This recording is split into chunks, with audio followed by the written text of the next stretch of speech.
Hello everyone. आज जिस topic के बारे में मैं बात करूंगा उसका नाम है ट्रिगर थंब। ट्रिगर थंब क्या होता है? थंब का जो ये मूवमेंट होता है, जो में एक ही जॉइंट हमें दिखता है हथेली के बाहर, उसका जो ये बेंडिंग वाला मूवमेंट होता है, ये मूवमेंट नहीं हो पाता है।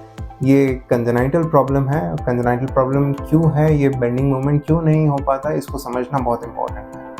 बेसिकली क्या होता है कि हमारे थंब को आगे की तरफ झुकाने के लिए इसके सामने एक स्ट्रिंग लाइक स्ट्रक्चर होता है जो पीछे फोर आर्म में एक मसल से कनेक्ट होता है। मसल्स जब कॉन्ट्रैक्ट करती हैं तो टेंडन खिंचता है और हमारी थंब की टिप का जो बेंट आगे की तरफ आता है, और ये जब रिलीज होता है ये टेंशन, या जब पीछे वाली रस्सी टाइट होती है तो ये थंब सीधा जाता है। ये जो रस्सी है ये अंगूठे के एकदम टिप तक या एकदम छोर तक जिसको उसको बेंड करना है, ये एक स्पेसिफिक चैनल में से चलती है। ऐसा नहीं है कि रस्सी एकदम डायरेक्ट यहाँ से यहाँ कनेक्शन बना रही है। ये फोर आर्म से कलाई के बीच से जा करके थंब में एक चैनल के जरिए यहाँ पे पहुंचती है। इसको कहते हैं चैनल, या टाइट एक टनल होती है। और टनल में जाहिर सी बात है कुछ एक चोक पॉइंट्स होते हैं जो टनल के स्ट्रॉन्ग पॉइंट्स होते हैं, जो टनल को इंटैक्ट भी रखते हैं। इन एंकर पॉइंट्स को बोला जाता है पुलीज। तो ऐसा ही एक एंकर पॉइंट थंब में हथेली और थंब के जंक्शन पे पाया गया है, जो ट्रिगर थंब के केसेस में बहुत ही सकड़ा या बहुत ही टाइट हो जाता है। अब होता क्या है कि ये रस्सी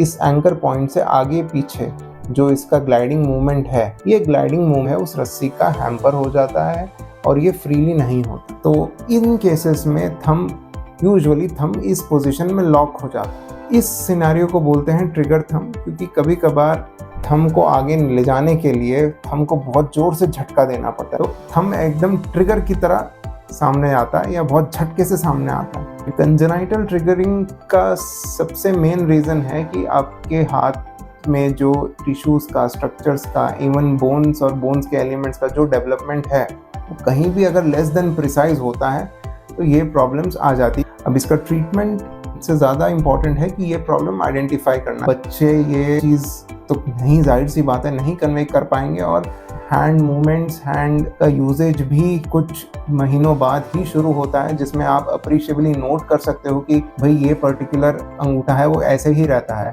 या इस पर्टिकुलर अंगूठे को ये ज़्यादा आगे पीछे नहीं कर पाता है।